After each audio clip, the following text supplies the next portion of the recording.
Sir Amaravati విషయానికొస్తే అధికార party ఏదైతే ఉందో ఇది సెల్ఫ్ ఫైనాన్సింగ్ ప్రాజెక్టు. దానికే సరిపోతదని అంటారు.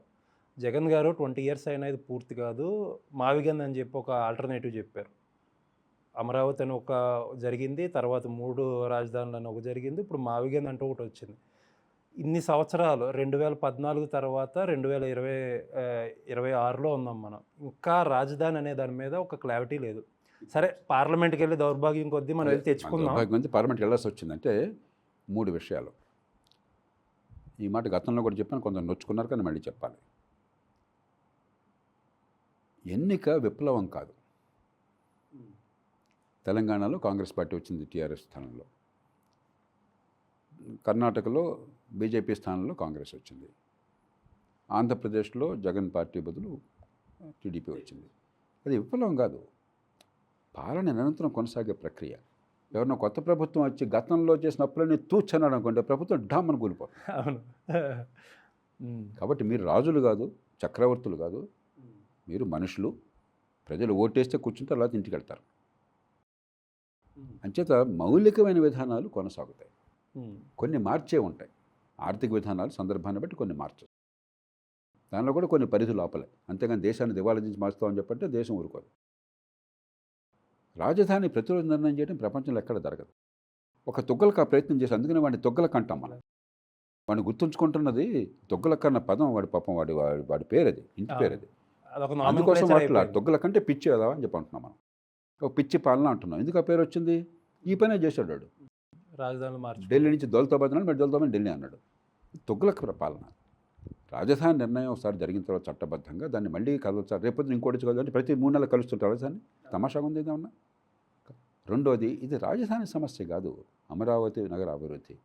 రాజధాని ఎట్లా కావాలి, ఎక్కడో చోట నిర్మాణం చేస్తారు, అయిపోయింది, తీసేయండి, పక్కన పెట్టండి. పార్లమెంటు చివరికి మీరు అన్నట్టుగా మన దౌర్భాగ్యం మధ్య పార్లమెంట్కి వెళ్ళాల్సి వచ్చింది. పార్లమెంట్ నిర్ణయం చేసింది, మళ్ళీ వెనక్కి వెళ్ళే సమస్య లేదు. అది పక్కన పెట్టేద్దాం. మనకు కావాల్సిన ఒక green field city.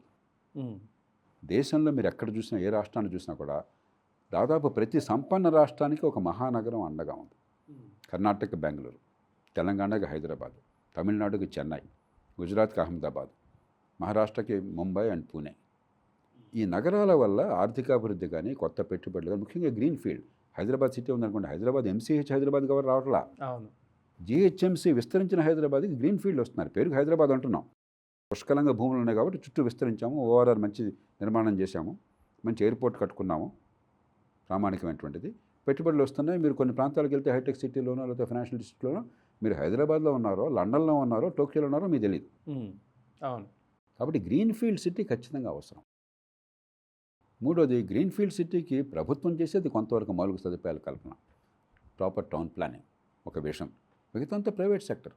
Sir but 2 లక్షల కోట్లు పెట్టాలి, మీరు 20 సంవత్సరాలైనా చేయలేరు. ఇప్పుడు గ్రీన్ ఫీల్డ్ సిటీ హైదరాబాద్ 2 లక్షల కోట్ల పైన వచ్చి ఉంటుంది. ప్రభుత్వం పెట్టిందా ఇది? ప్రభుత్వం ఒక రింగ్ రోడ్ ఏర్పాటు చేసింది, ఒక ఎయిర్పోర్ట్ ప్రైవేట్ సెక్టర్ ఏర్పాటు చేస్తే మీరు దానికి సాయం చేశారు, మీరు దానికి దోహదం చేశారు, మీరు కొంత మౌలిక సదుపాయాల కోసం కొంత ఖర్చు పెట్టారు, మిగతా అంతా సమాజం తెచ్చుకుంటుంది. కాబట్టి గ్రీన్ ఫీల్డ్ డెవలప్మెంట్ అని భావంగా ఆలోచించాలి. ప్రైవేట్ పెట్టుబడి 190 పాళ్ళు వస్తుంది, 10 పాళ్ళు మీరు పెట్టినట్టయితే. చిన్న గ్రామాలు మీరు రోడ్ మీద వెళ్తుంటే చిన్న చిన్న టౌన్లో కూడా రియల్ ఎస్టేట్ డెవలప్మెంట్ వస్తుంది. ప్రైవేట్ సెక్టర్ పెట్టిందా, పబ్లిక్ సెక్టర్ గవర్నమెంట్ పెట్టిందా? మీరు రోడ్డు వేస్తే వాడు వచ్చేస్తారు అక్కడ. అవును.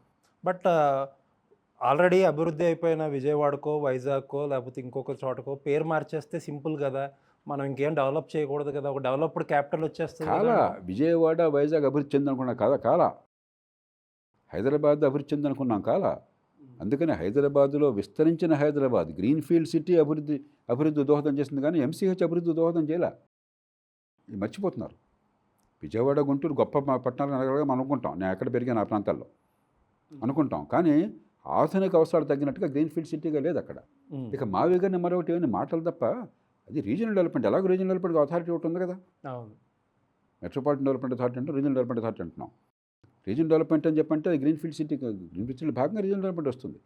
అంతేగాని ఇవన్నీ ఏంటంటే ఎడ్డమంటే తెడ్డం, ఇది అన్నారు కాబట్టి దాన్ని వ్యతిరేకం చేయాలని. మావిగానే అంటే మీరు చెప్పేది అదే కదా, మచిలీపట్నం, గుంటూరు, విజయవాడ ఆ ప్రాంతంలో అభివృద్ధి అయ్యేది ఇప్పుడు దీని గ్రీన్ ఫీల్డ్ సిటీ పేరుతో. కాబట్టి దీనిలో ఏం లేదు, ఊరికే ఏదో ఒక మాట అనేసి హడావుడి చేయటం అంతే.